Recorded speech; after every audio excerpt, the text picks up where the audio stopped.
नमस्कार साथियों, आप सभी का वीरेंद्र एकेडमी में हार्दिक स्वागत और अभिनंदन है। जैसा कि आप सभी को विदित है, आज हम लेकर आए हैं विज्ञान के अंदर आनुवांशिकता का पार्ट 3, जहां से राजस्थान पुलिस सीटी 2026 और अन्य सभी प्रतियोगी परीक्षाओं में बार बार प्रश्न पूछे जाते हैं आनुवांशिकता से। तो आज की क्लास में हम इसके हर एक कॉन्सेप्ट को आसान भाषा में समझेंगे, ट्रिक के साथ कैसे याद करेंगे वो भी सीखेंगे। साथ ही परीक्षा में आने वाले संभावित प्रश्नों पर अपन चर्चा करेंगे। यदि आप अगर अपने इस वीरेंद्र एकेडमी के चैनल पे पहली बार आए हैं तो इस चैनल को सब्सक्राइब करें, वीडियो को लाइक करें और अपने दोस्तों के साथ शेयर जरूर करें। जो बिना समय बर्बाद किए इस क्लास को पूरा देखेगा वो उसको ये टॉपिक अच्छे से समझ में आएगा। ठीक है, बीच में छोड़ के मत जाना। ठीक है, तो चलिए शुरू करते हैं अपन आज की क्लास। सबसे पहले कल की क्लास में हमने क्या पढ़ा? कल की क्लास में हमने पढ़ा था मेंडल के 3 नियम पढ़े थे, है ना। मेंडलवाद के 3 नियम पढ़े हमने। हमने स्वतंत्र अपव्यूहन का नियम देखा, हमने प्रभाविता का नियम देखा, हमने पृथक्करण का नियम देखा। अब देखो, आपको पता है कि यदि कोई रिसर्च करता है, ठीक है, तो यदि किसी के सुप्रभाव होते हैं तो किसी के दुष्प्रभाव भी होते हैं। ठीक है, कुछ ना कुछ अपवाद भी होते हैं। यदि नियम बने होते हैं तो कुछ ना कुछ उनके अपवाद तो जरूर होते हैं। वैसे ही मेंडल के इस नियम के कुछ अपवाद भी थे। ठीक है, जो मेंडल के नियमों के क्या थे, विरुद्ध थे। आज अपन उन्हीं के बारे में चर्चा करेंगे। पहली बात तो वो कौन से हैं? मेंडल के नियम के 5 उत्पाद कौन कौन से हैं, पहले तो वो हम समझेंगे कौन कौन से हैं। पहला जो अपवाद है वो क्या है आपका? पहला अपवाद है अपूर्ण प्रभाविता। अपूर्ण प्रभाविता। दूसरा अपवाद है आपका सह प्रभाविता।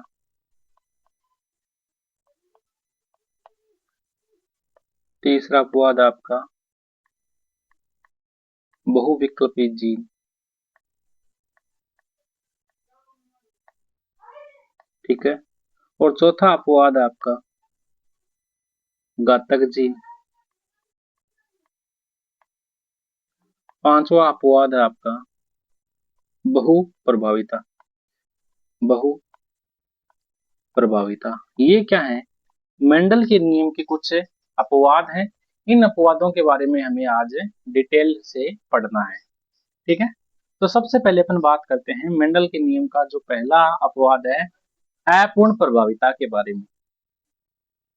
ठीक है, तो पहले अपन देखेंगे अपूर्ण प्रभाविता के बारे में कि अपूर्ण प्रभाविता क्या होती है। ठीक है, अब देखो मेंडल ने क्या कहा था। मेंडल ने बोला कि मेंडल के अनुसार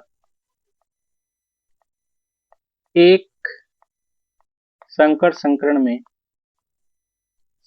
में F1 पीढ़ी में केवल प्रभावी लक्षण प्राप्त होते हैं, प्रकट होते हैं। ये तो बताया था मेंडल ने। में F1 पीढ़ी में केवल प्रभावी लक्षण प्रकट होते हैं। कौन से लक्षण? प्रभावी लक्षण प्रकट होते हैं। ठीक है, ठीक है, ये तो किसका था? मेंडल का नियम था कि जनक पीढ़ी से F1 पीढ़ी में जो लक्षण दिखाई देते हैं वो प्रभावी लक्षण होते हैं। सिर्फ और सिर्फ प्रभावी लक्षण प्रकट होते हैं, लेकिन क्या अप्रभावी लक्षण प्रकट नहीं होते। लेकिन इस नियम का अपवाद क्या था, जिसको क्या बोलते हैं अपूर्ण प्रभाविता, यानी कि प्रभाविता के नियम को क्या कर रहा है, ये विरोध कर रहा है। तो इसका अपवाद क्या था? एक तो था आपका गुलबास का पौधा। ठीक है, एक तो आपका इसका अपवाद अपवाद था गुलबास का पौधा, और एक था आपका स्नैप ड्रैगन का पौधा। ठीक है, ये क्या थे? इसके अपवाद थे। इसके क्या थे? अपवाद थे। कैसे थे? तो मेंडल का नियम तो क्या बोल रहा है कि F1 पीढ़ी में केवल प्रभावी लक्षण प्राप्त होंगे। ठीक है, जनक पीढ़ी से, यही तो बोला था मेंडल ने। लेकिन ये जो इसके दो अपवाद हैं, देखो गुलबास और स्नैपड्रैगन का पौधा इस प्रकार से होता है। ये तो है गुलबास का पौधा। ठीक है, मैं थोड़ा इसको ये तो आपका गुलाबास का पौधा, ठीक है। ये है आपका स्नैप ड्रैगन, स्नैप ड्रैगन का, ठीक है। तो देखो इनमें क्या हुआ कि जो ये लाल और सफेद पुष्प है, ठीक है, जब लाल और सफेद पुष्प के मध्य क्या करवाया, संकरण करवाया। जब लाल और सफेद पुष्प यानी कि लाल फूल और सफेद फूल, सफेद फूल, ठीक है। तो ये कौन सी पीढ़ी की है, ये जनक पीढ़ी मान लो, क्या है, जनक पीढ़ी है। लाल फूल कैपिटल टी युग्म विकल्पी से आए और सफेद फूल स्मॉल टी से, ठीक है। होता तो ये था, जब इनका संकरण करवाते हैं तो एक तो आपको पता क्या बनता है, कैपिटल टी स्मॉल टी, ठीक है, capital T small T, sorry ये और ये,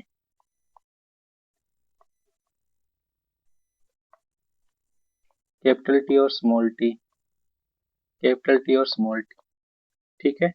ये सभी क्या है, गुलाबी, ठीक है। लाल और सफेद मिलकर के क्या बनाते हैं, गुलाबी, ये भी गुलाबी, ये गुलाबी, ठीक है।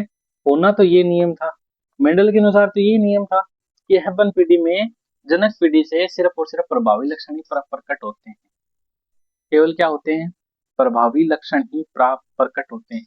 लेकिन साथ में क्या हो गए, जो अप्रभावी लक्षण थे, जैसे गुलाबी के साथ सफेद फूल भी उग गए, इसमें भी देखो गुलाबी के साथ सफेद लाल येलो कलर के फूल भी उग गए। मतलब कि ये क्या कर रहे हैं, इसका विरोध कर रहे हैं, क्या कर रहे हैं, विरोध कर रहे हैं, इस नियम का विरोध कर रहे हैं, ठीक है। समझ गए, अपूर्ण प्रभाविता।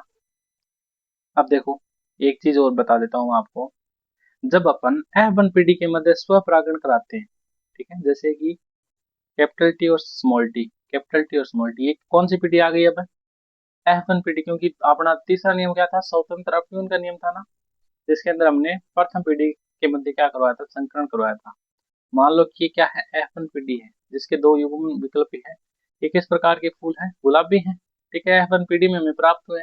जब इनका अपन क्या करवाते हैं, स्वपरागण करवाते हैं, जब इन युग्म विकल्पी का अपन क्या करवाते हैं, स्वपरागण करवाते हैं, तो एक आ गया अपना कैपिटल टी, ठीक है, एक आ गया आपका कैपिटल टी स्मॉल टी, एक और एक आ गया आपका कैपिटल टी स्मॉल टी, एक आ गया आपका स्मॉल टी।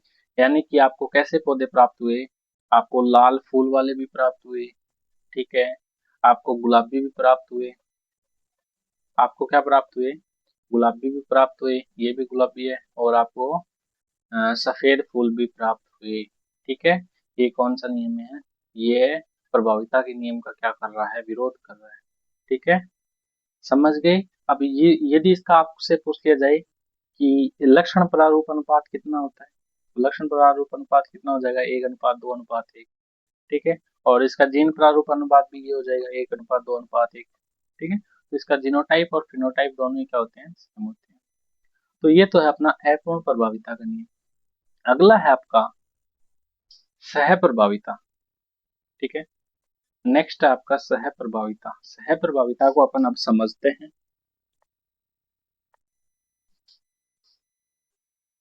अपना सह प्रभाविता का नियम। अब सह प्रभाविता का नियम समझते हैं। देखो सह प्रभाविता में क्या था कि मेंडल ने बताया था कि जब एक जनक होता है, ठीक है, तो उस जब जनक एक जनक घटक की उत्पाद में भाग लेता है, ठीक है, तो सह प्रभाविता में जनक पीढ़ी के दोनों घटकों को अपन एक समान रूप से क्या करते हैं, प्रभावित करते हैं, ठीक है। जैसे कि मान लो कि कौन से ले, हाँ, इसका एक उदाहरण समझते हैं अपन, लाल त्वचा वाले मवेशी से, लाल त्वचा वाले मवेशी, ठीक है, कैपिटल आर, ये लाल त्वचा को दर्शाता है। स्मॉल आर, ये किसको दर्शाता है, ये सफेद त्वचा वाले मवेशियों को दर्शाता है, सफेद त्वचा वाले मवेशी को दर्शाता है। जब इनके मध्य क्या करवाया गया, संकरण करवाया गया, तो capital R small R, capital R small R, capital R, small R, capital R और स्मॉल आर, ये हमें क्या हो गया, ये हमें प्राप्त हो। ठीक है, ये कौन से हैं, ये चितकबरी, ये क्या है, चितकबरी त्वचा वाले मवेशी हैं, चितकबरी त्वचा वाले मवेशी। ठीक है, ये तो क्या हो गई आपकी, ये कौन सी पीढ़ी हो गई, जनक पीढ़ी। ये हो गई आपकी F1 पीढ़ी, यानी कि जनक पीढ़ी में तो क्या थे, वो लाल त्वचा वाले, एक था श्वेत त्वचा वाला। और F1 पीढ़ी में कैसे प्राप्त हुआ हमें, चितकबरी त्वचा वाले मवेशी प्राप्त हुए। अब देखो उसके बाद क्या हुआ, उसके बाद जब अपन ने F1 पीढ़ी के मध्य क्या करवा दिया, संकरण करवा दिया। ठीक है, इसका करवाते हैं अपन अब संकरण। जब F1 पीढ़ी यानी कि capital R small R, capital R small R, इन दोनों के मध्य, इनके मध्य क्या करवा दिया, स्व परागण करवा दिया। तो हमें एक तो क्या प्राप्त हुआ, एक तो हमें प्राप्त हुआ कैपिटल आर, कैपिटल आर। एक हमें क्या प्राप्त हुआ, कैपिटल आर स्मॉल आर। एक हमें क्या प्राप्त हुआ, कैपिटल आर स्मॉल आर। और एक हमें क्या प्राप्त हुआ, स्मॉल आर, स्मॉल आर। यानी कि हमें लाल त्वचा वाले मवेशी भी प्राप्त हुए F2 पीढ़ी के अंदर। ये कौन सी पीढ़ी आ गई आपकी, F2 पीढ़ी आ गई। और ये F1 पीढ़ी है। जनक पीढ़ी के मध्य संकरण कर रहा है तो F1 पीढ़ी प्राप्त हुई, F1 पीढ़ी के मध्य संकरण कर रहा है तो F2 पीढ़ी प्राप्त हुई। ये लाल त्वचा वाले हैं, ठीक है। और ये दोनों क्या है, चितकबरी, ये चितकबरी त्वचा वाले मवेशी हैं, ठीक है। और ये क्या है आपके सफेद त्वचा वाले क्या है, मवेशी है। इनका भी जीनोटाइप 1:2:1, फिनोटाइप भी 1:2:1 होगा, ठीक है। तो ये क्या है, मेंडल के नियम का अपवाद है। अपवाद कैसे है रे, अपवाद इसको कैसे बोलेंगे, तो ध्यान से देखो। उसका तो क्या था आपका, लक्षण प्रारूप अनुपात था 3:1 था, ठीक है। और दोनों क्या थे, अलग अलग थे, 9:3:3:1, ये भी मान सकते हो, ठीक है। या फिर वो दूसरा देखें तो 1:2:1 था, है ना, जीनोटाइप। ये फिनोटाइप है, ये जीनोटाइप, दोनों अलग अलग है, लेकिन इसमें क्या रही है, जीनोटाइप भी सेम है और फिनोटाइप भी सेम है, ठीक है। तो ये अपवाद हो गया, ये क्या हो गया, इसका अपवाद हो गया, ठीक है। इसके बाद देखें अपन अपना तीसरा नियम क्या है, बहुविकल्पी जीन, ठीक है। तो मेंडल के अनुसार अनुवांशिक लक्षणों पर नियंत्रित करने वाले जो कारक होते हैं वो जीन होते हैं, ठीक है। तो मेंडल ने क्या बताया था कि दो युग्म युग्म विकल्पी पाए जाते हैं, है ना।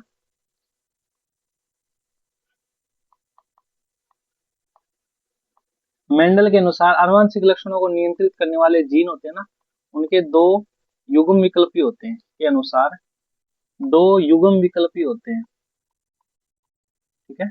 एक सेकेंड,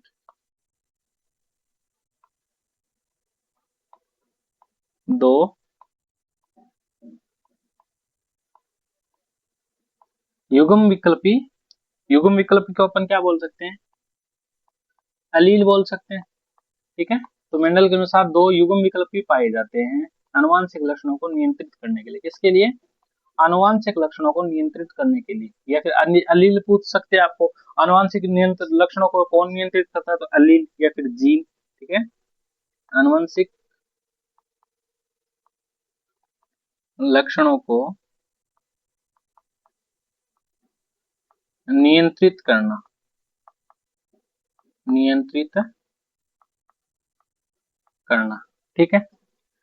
लेकिन मानव रक्त में जीन विकल्पी के रूप में तीन विकल्प पाए जाते हैं, तो ये भी क्या है, अनुवांशिकता के अंदर, क्योंकि अनुवांशिकता पेड़ पौधों में है तो मानव में भी है।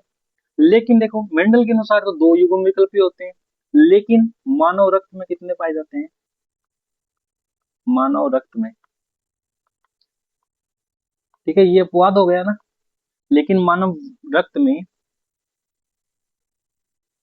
जीन विकल्पी कितने होते हैं रे, तीन पाए जाते हैं। कितने विकल्पी होते हैं, इसमें दो होते हैं तो इसमें तीन होते हैं, पाए जाते हैं, ठीक है। कौन कौन से, एक तो हो गया आपका आई ए, एक हो गया आपका आई बी, एक हो गया आपका आई ओ, ठीक है। ये आपके युग्म विकल्पी हो गए। जैसे कि यदि यदि मानव रक्त में ये दो युग्म विकल्पी है, IA और IB, वो क्या है? तो उसका जो ब्लड ग्रुप है, जो ब्लड ग्रुप वाला अपन ने चैप्टर पढ़ा ना, उसमें भी ये था। तो जो ब्लड ग्रुप है वो क्या होगा? या तो A होगा या फिर वो B।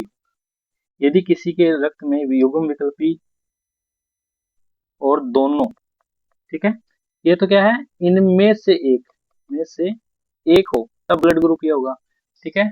और IA और वह IB दोनों हो तो आपका ब्लड ग्रुप कौन सा होगा? AB ब्लड ग्रुप होगा, ठीक है। यदि किसी में IA व IB दोनों अप्रभावी हो, दोनों क्या हो? अप्रभावी हो, तो उसका रक्त कौन सा होगा? उसका रक्त होगा आपका O, ठीक है। ब्लड ग्रुप क्या होगा? O ब्लड ग्रुप उसका होगा। इतनी चीज क्लियर हो गई बहुविकल्पी जीन के बारे में, ठीक है। इसके बाद आपका आता है घातक जीन, ठीक है। अब देखो घातक जीन क्या होता है। घातक जीन मतलब कि ऐसे जीन जो आनुवंशिक लक्षणों का नियंत्रित करने के साथ जीवों के जीवन को भी नष्ट कर देता है, ठीक है। वे कौन से जीव होते हैं? जीन होते हैं, घातक जीन होते हैं। घातक जीन किसे बोलेंगे? जो जीवों के जीवन को नष्ट कर देते हैं। मतलब कुछ ऐसे जीन होते हैं जो मतलब पौधे को नष्ट कर सकते हैं, किसी भी मतलब जिस प्रजाति जिसके अंदर वो घातक जीन है वो उसको नष्ट कर देता है, जो जीवों के जीवन को नष्ट कर देता है। ये कौन से जीन हो गए? घातक जीन होते हैं। उसके बाद एक अगला है बहुप्रभाविता, ठीक है। बहुप्रभाविता में क्या होता है? मतलब कोई एक जीन है, वो कोई भी किसी एक लक्षण को नियंत्रित करता है, ठीक है। लेकिन जब एक जीन एक से अधिक लक्षणों को नियंत्रित करे तो उसे अपन क्या बोलेंगे? बहुप्रभाविता। एक जीन एक लक्षण को क्या करता है? नियंत्रित करता है। क्या करता है? नियंत्रित करता है। लेकिन जब एक जीन जब एक जीन एक से अधिक लक्षणों को जब एक जीन एक से अधिक है लक्षणों को नियंत्रित करे तो उसे अपन क्या बोलेंगे? बहुप्रभाविता बोलेंगे। क्या बोलेंगे? बहुप्रभाविता उसको अपन बोलेंगे, ठीक है। तो ये है मेंडल के नियम के 5 अपवाद, ठीक है। तो मेंडल के नियम के अपवाद समझ गए होंगे, हैं लाडू? ओ लाडू, प्यारे प्यारे लड्डू। तो समझ गए मेंडल के नियमों के अपवाद, पांचों के पांचों। अपूर्ण प्रभाविता, सह प्रभाविता, बहुविकल्पी जीन, घातक जीन और बहुप्रभाविता। इतनी चीज समझ गए। अब अपन बात करते हैं मनुष्य में लिंग निर्धारण के बारे में, ठीक है। इसके बारे में बात करेंगे अपन, मनुष्य में लिंग निर्धारण, ठीक है। तो 1 मिनट का समय है, पानी पी के आ जाता हूँ मैं अभी,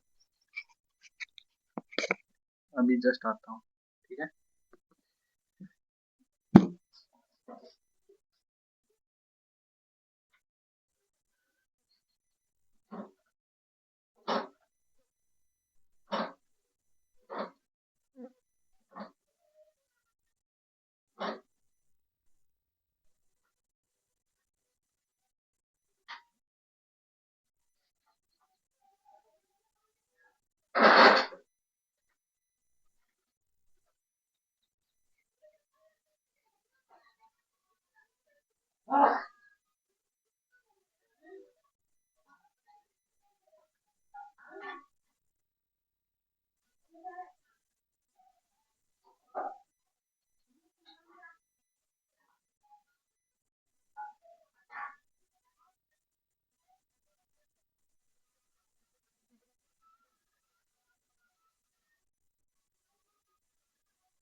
तो अब अपन बात करने वाले हैं मनुष्य में लिंग निर्धारण के बारे में, ठीक है।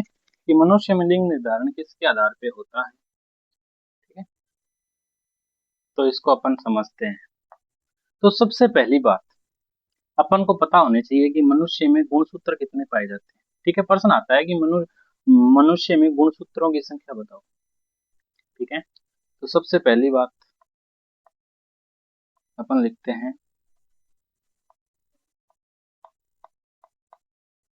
मनुष्य में गुणसूत्र। तो पहले तो बताओ, एक प्रश्न आता है कि मनुष्य में कितने जोड़ी गुणसूत्र पाए जाते हैं।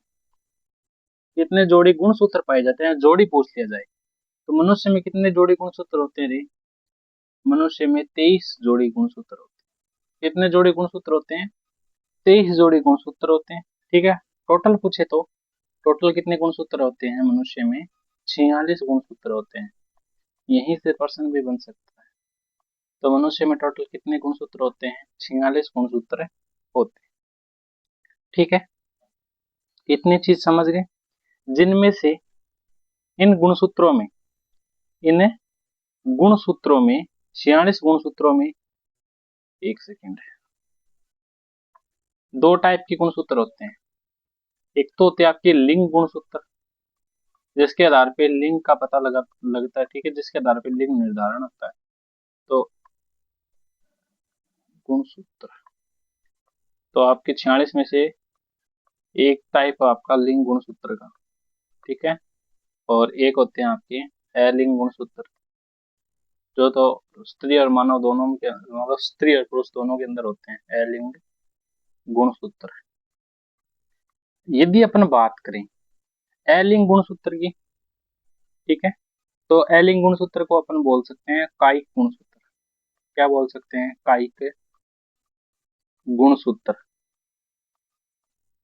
ठीक है, तो अलिंग गुणसूत्र मनुष्य में कितने होते हैं, 44 होते हैं। कितने जोड़ी, 22 जोड़ी। ठीक है, और ये क्या होते हैं, पुरुष और स्त्री में समान रूप से पाए जाते हैं।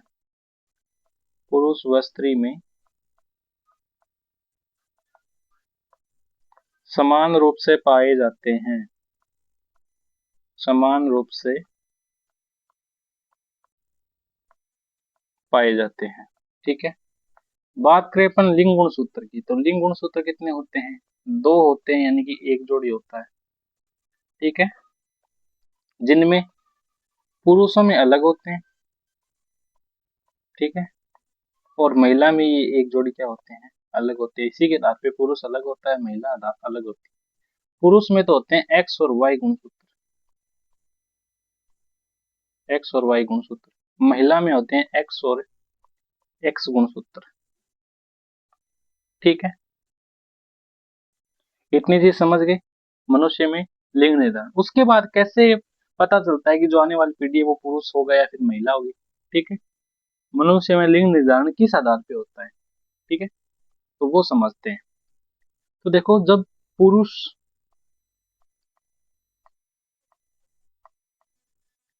और महिला आपस में संबंध बनाते हैं, ठीक है, आपस में संबंध बनाते हैं, तो पुरुष महिला के अंदर क्या करता है, अपने शुक्राणु रिलीज करता है। ठीक है, महिला के अंदर। इतनी चीज क्लियर है सभी को, इतनी चीज तो सभी को क्लियर होती है। ठीक है, तो पुरुष अपने शुक्राणु क्या करेगा। ठीक है, पूरी बात करते हैं। तो पुरुष में नर जननांग होता है, लिंग। ठीक है, महिला में होता है योनि। ठीक है, जब इन दोनों का क्या करवाया जाता है, ये आपस में संबंध बनाते हैं पुरुष और महिला, तब यहां से निकलता है कौन सा, शुक्राणु। ठीक है, और महिला के अंदर रिलीज होता है अंडाणु। महिला के अंदर क्या रिलीज होता है, अंडाणु। शुक्राणु महिला के अंदर प्रवेश करता है, रिलीज होता है। तो ये शुक्राणु है, ये स्पीड से अंडाणु के साथ, मतलब एक शुक्राणु एक साथ में बहुत सारे शुक्राणु रिलीज करता है मानव, लेकिन एक शुक्राणु क्या होता है, एक शुक्राणु एक अंडाणु के साथ मिलकर के क्या बना लेता है, एक जाइगोट बना लेता है, एक युग्मनज बना लेता है। ठीक है, एक युग्मनज बना लेता है, और ये युग्मनज उस स्त्री के गर्भाशय में क्या हो जाता है, गर्भाशय में स्थापित हो जाता है, और धीरे धीरे किसका रूप ले लेता है, एक गर्भ का रूप ले लेता है। गर्भ में फिर वो शिशु बन जाता है। ठीक है, गर्भ में वो शिशु बन जाता है। ये तो प्रक्रिया होती है शिशु की। ठीक है, गर्भाधारण की प्रक्रिया कि गर्भ कैसे होता है। अब बात करें कि पुरुष और महिला में कैसे होता है कि लड़का हुआ है, अब लड़की हुई है, लिंग निर्धारण किस आधार पे होगा वो समझते हैं। तो जो पुरुष में जो गुणसूत्र होते हैं, लिंग गुणसूत्र, वो कौन से होते हैं, एक्स और वाई होता है। ठीक है, एक्स और वाई क्या होते हैं, पुरुष में लिंग गुणसूत्र होते हैं। महिला में कौन से लिंग गुणसूत्र होते हैं, एक्स और एक्स होते हैं, है ना। ये लिंग गुणसूत्र है महिला में। जब पुरुष का एक्स गुणसूत्र महिला के एक्स गुणसूत्र के साथ मिलेगा तो क्या बनाएगा, एक्स और एक्स। ठीक है, यानी कि जो संतान उत्पन्न होगी, एक सेकंड में अभी आता हूं।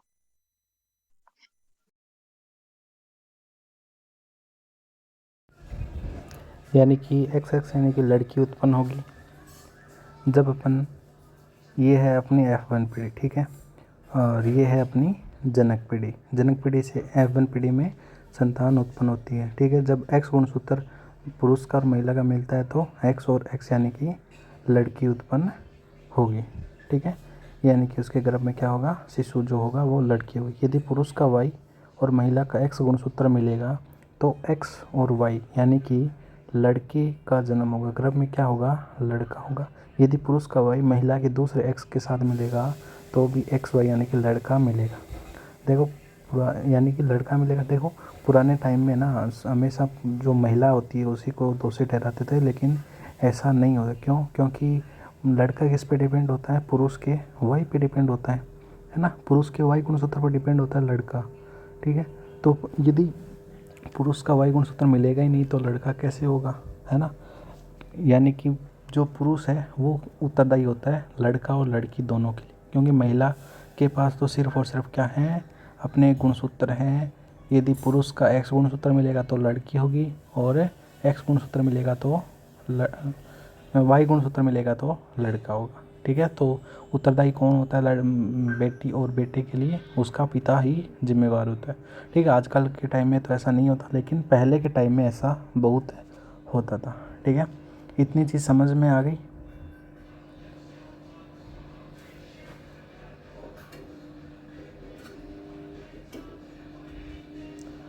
अब देखो,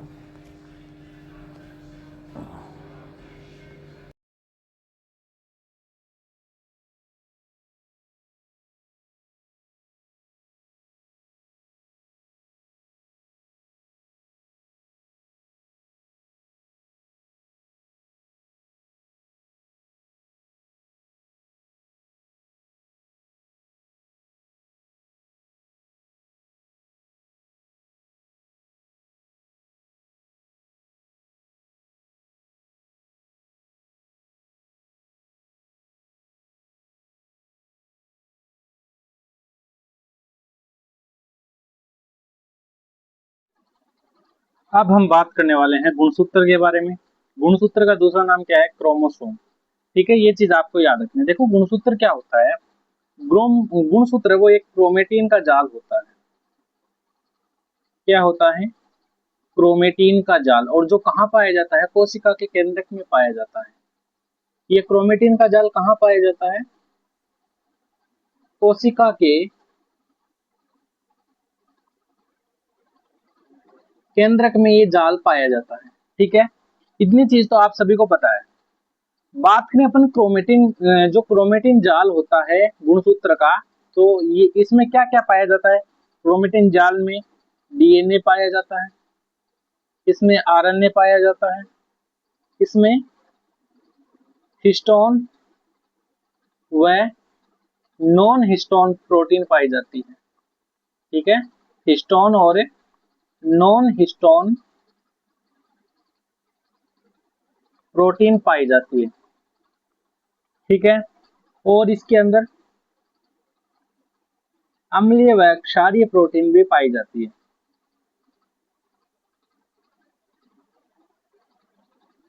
ठीक है, इतनी चीज क्लियर हो गई सभी को। बाकी बात करें अपन गुणसूत्र में, गुणसूत्र का जो 90 से 92% भाग है, 90 से 92% भाग है, वो किसका बना होता है? वो बना होता है डीएनए और हिस्टोन प्रोटीन का। किसका बना होता है रे? डीएनए तथा हिस्टोन प्रोटीन का ये बना होता है। ठीक है, बाकी का बचा हुआ भाग 8% से 10% तक किसका बना होता है? वो बना होता है आरएनए तथा नॉन हिस्टोन प्रोटीन से। नॉन हिस्टोन प्रोटीन से ये बना होता है। ठीक है, तो गुणसूत्र आपसे पूछ लिया, गुणसूत्र का 90% भाग कौन बनाता है? डीएनए और हिस्टोन प्रोटीन। और गुणसूत्र का 8 से 10% भाग कौन बनाता है? आरएनए तथा नॉन हिस्टोन प्रोटीन। इतनी चीज सभी को क्लियर है? ठीक है, अब अपन बात करते हैं गुणसूत्र के नाम की। इसका नाम किसने दिया था? ठीक है, तो जो गुणसूत्र होता है, ठीक है, गुणसूत्र नाम सर्वप्रथम गुणसूत्र का क्रोमेटिन नाम किसने दिया था? क्रोमेटिन जाल होता है ना, तो गुणसूत्र का दूसरा नाम था क्रोमेटिन। और ये क्रोमेटिन नाम किसने दिया? क्रोमेटिन नाम दिया था फ्लेमिंग ने। ठीक है, सबसे पहले किसने देखा था गुणसूत्र को? सर्वप्रथम किसने देखा रे? गुणसूत्र को सर्वप्रथम देखा था होम ऑफ मिस्टर एवं एवं कार्ल नागेली ने। ठीक है, इनने क्या देखा था? गुणसूत्र को सबसे पहले देखा था। और गुणसूत्र की खोज किसने की थी? गुणसूत्र की खोज की थी स्टोर्सबर्गर द्वारा। ठीक है, इसकी खोज की थी स्टोर्सबर्गर ने। इतनी चीज क्लियर है सभी को? बात करें गुणसूत्र नामकरण किसने किया था? इसका गुणसूत्र का नामकरण किसने किया था? इसका नामकरण किया था डब्ल्यू डी वोल्डियर ने। डब्ल्यू डी वोल्डियर ने इसका नामकरण किया था। ठीक है, तो गुणसूत्र के बारे में इतनी चीजें आपको क्लियर हो गई होगी। अब देखो, गुणसूत्र के अंदर एक होता है जीनोम। क्या होता है? जीनोम। जीनोम किसे बोलते हैं? जीनोम बोलते हैं अगुणित गुणसूत्रों की संख्या को। अगुणित गुणसूत्रों की संख्या को क्या बोलते हैं? अगुणित गुणसूत्रों की संख्या को जीनोम कहा जाता है। संख्या को क्या बोलेंगे अपन? जीनोम बोलेंगे। ठीक है, अब देखो इंपॉर्टेंट बात कि जो जितने भी सभी जंतु कोशिकाएं हैं, ठीक है, तो सभी जंतुओं एवं उच्चतर पादपों, उच्चतर पादपों, ठीक है, इनकी जो कायिक कोशिका है, उच्चतर पादपों की कायिक कोशिकाओं में, कायिक कोशिकाओं में जो गुणसूत्र होते हैं, ठीक है, में गुणसूत्रों की संख्या को क्या बोला जाता है? गुणसूत्रों की संख्या को क्या बोला जाता है रे? बोला जाता है द्विगुणित। क्या बोला जाता है? द्विगुणित। और अगुणित गुणसूत्रों की संख्या को बोला जाता है जीनोम। ठीक है, द्विगुणित यानी कि 2n। इतनी चीज क्लियर है?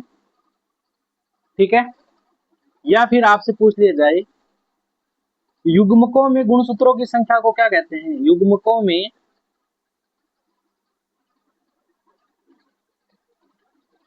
युग्मकों में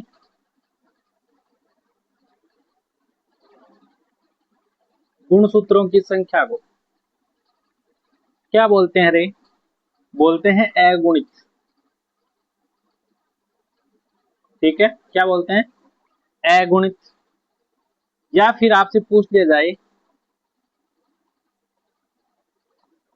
आवर्त बीजी पादप के, एक से आवर्त बीजी पादप के भ्रूणपोष में गुणसूत्रों की संख्या को क्या बोलेंगे? गुणसूत्रों की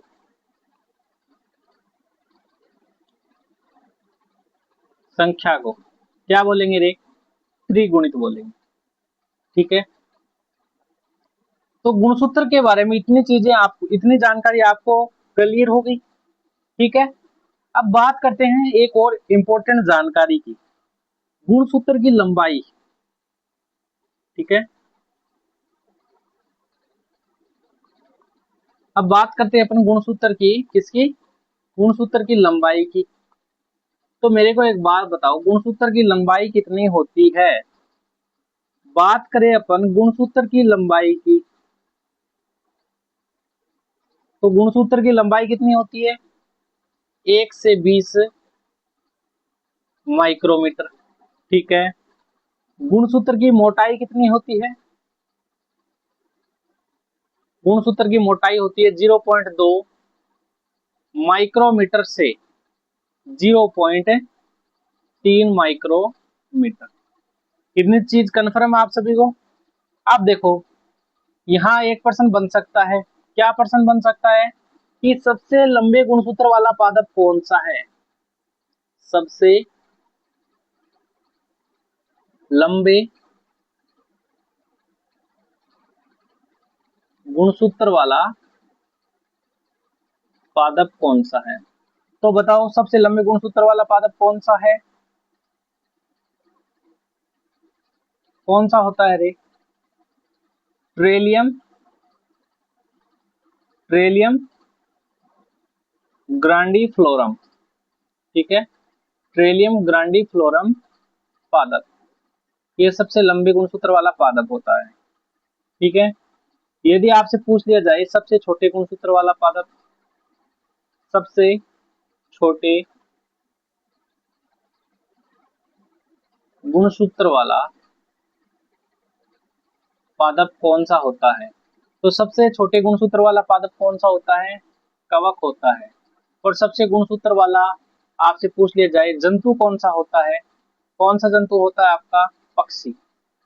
पक्षी में सबसे छोटे गुणसूत्र पाए जाते हैं। तो गुणसूत्र के बारे में आपको ये डिटेल भी आपको पता होनी बहुत ही जरूरी है, बहुत ही आवश्यक है। ठीक है, अब मेरे को ये बता दो कि इतनी चीजें आप सभी को कंफर्म हो गई क्या?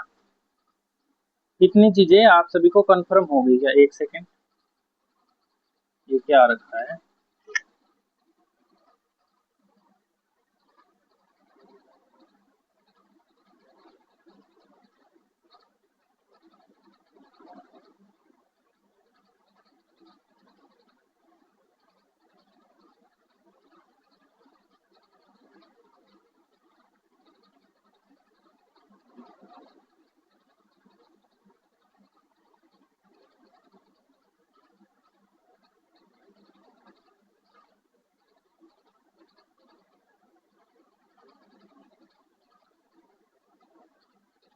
हर कोई कोलेब कर रहा है। कोलेब कोलेब कोलेब कोलेब क्यों करते हो कोलेब? है ना, आजकल चल रही है वो रिजर्वेशन हटाओ पार्टी वाले, बिना काम में कोलेबोरेशन आ रहा है। मैंने तो बोला ही नहीं कोलेब करो, है ना। जब तक हम ना बोले तब तक कोलेब मत किया करो रे। अब देखो, अब बात करेंगे अपन गुणसूत्र की आकृति के बारे में।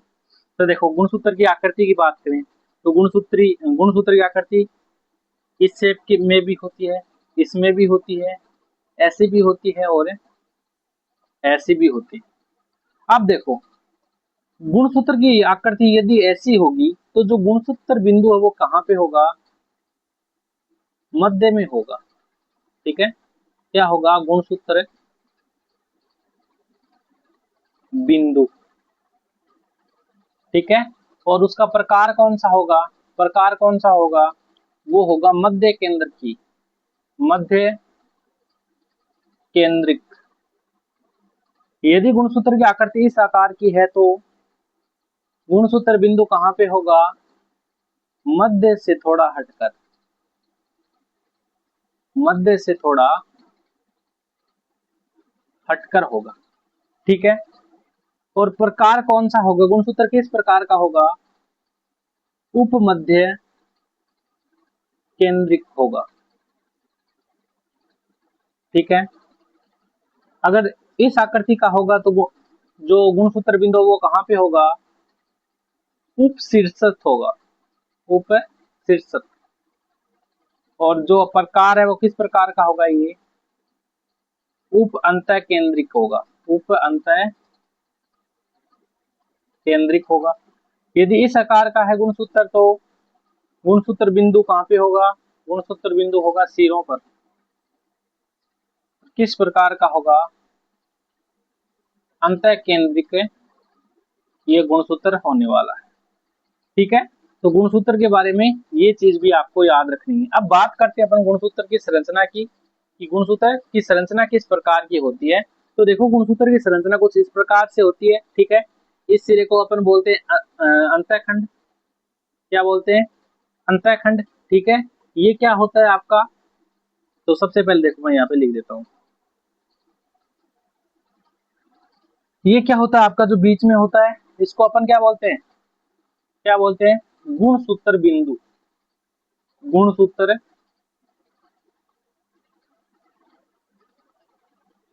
बिंदु।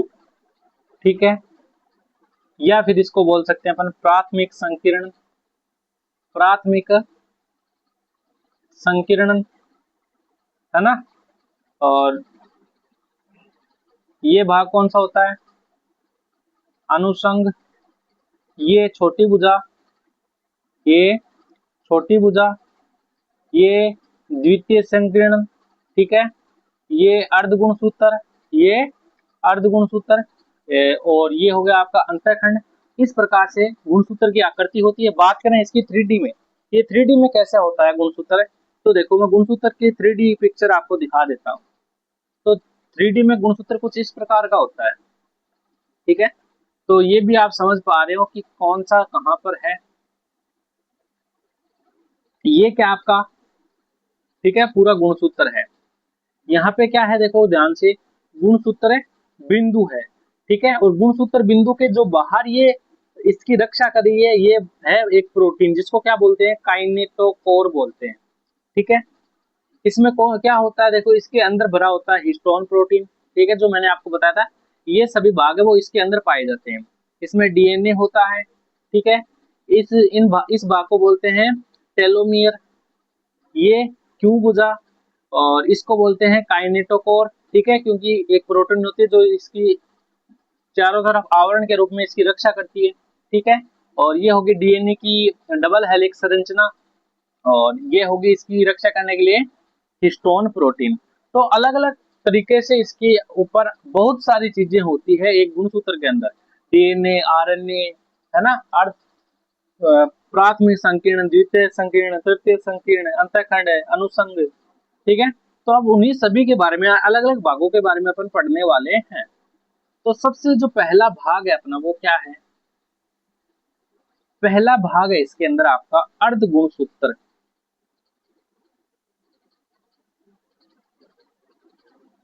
अर्ध गुणसूत्र। ठीक है।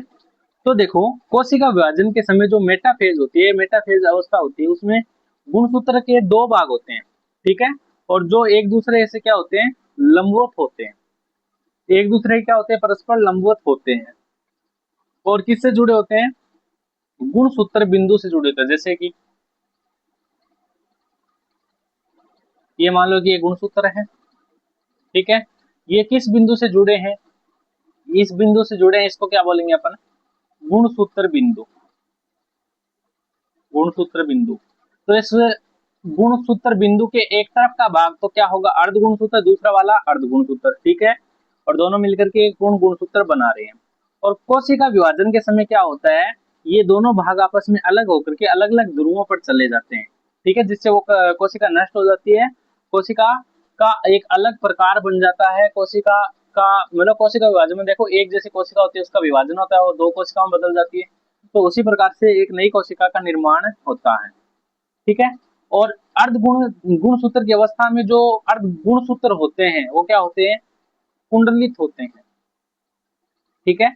और इन कुंडलित गुणसूत्रों को क्या बोला जाता है, इनको बोला जाता है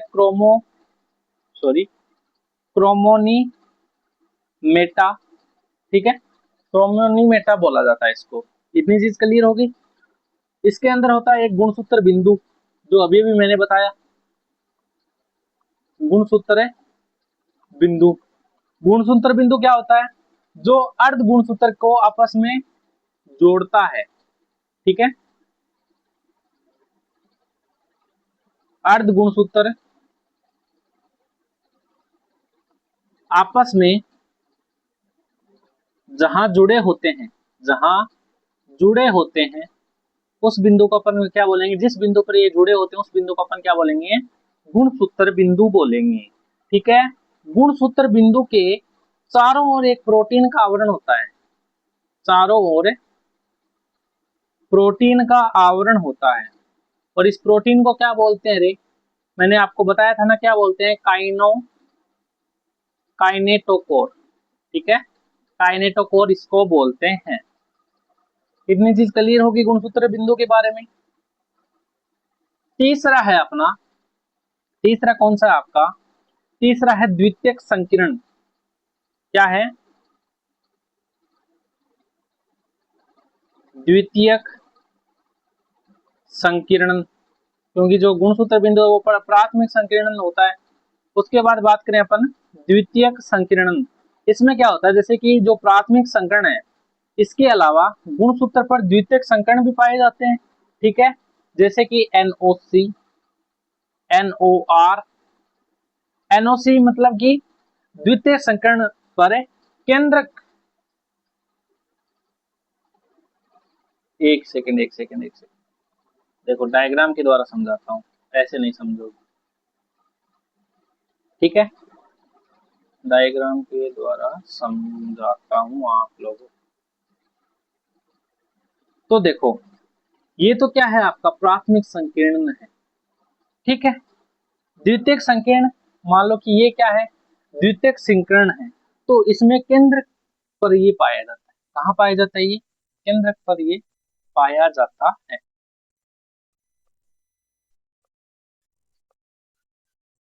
ठीक है। एनओसी का फुल फॉर्म क्या है, एनओसी क्या होता है, एनओसी का मतलब है केंद्रिक संघटन गुणसूत्र, संघटन गुणसूत्र, ठीक है। और एनओआर क्या है, एनओआर का पूरा नाम है केंद्रिक संघटन, केंद्रिक संघटन क्षेत्र, संघटन क्षेत्र, ठीक है। मतलब कि द्वितीय संकर्ण पर वह स्थान जहां पर केंद्रिक होता है, वो जो जुड़ता है, ठीक है, द्वितीय संकीर्ण का वह क्षेत्र जहां पे केंद्रक जुड़ता है उसे बोलते हैं एनओआर, और जहां पे पाया जाता है उसको बोलते हैं एनओसी, ठीक है। और यह एक क्या है, एक स्थायी होता है, यह क्या होता है, स्थायी होता है। और क्या है, गुणसूत्र का विशिष्ट गुण है द्वितीयक संकीर्ण, विशिष्ट गुण है। उसके बाद अपन बात करें, किसकी बात करें बताओ, उसके बाद अगला कौन सा है अपना, बता दो जल्दी से, फटाफट फटाफट बता दो, ठीक है। उसके बाद आपका एक अनुसंग, मैंने आपको बताया था अनुसंग, है ना। अनुसंग का दूसरा नाम क्या है, अनुसंग का दूसरा नाम है सैटेलाइट, अनुसंग का दूसरा नाम क्या है, सैटेलाइट। सैटेलाइट क्या होता है, जो गुणसूत्र में जो द्वितीयक संकीर्ण होता है ना, उसके आगे का भाग को क्या बोला जाता है, सैटेलाइट बोला जाता है। द्वितीयक संकीर्ण के आगे के भाग को, आगे के भाग को, जैसे कि मान लो मैं यहां बनाता हूं, ठीक है,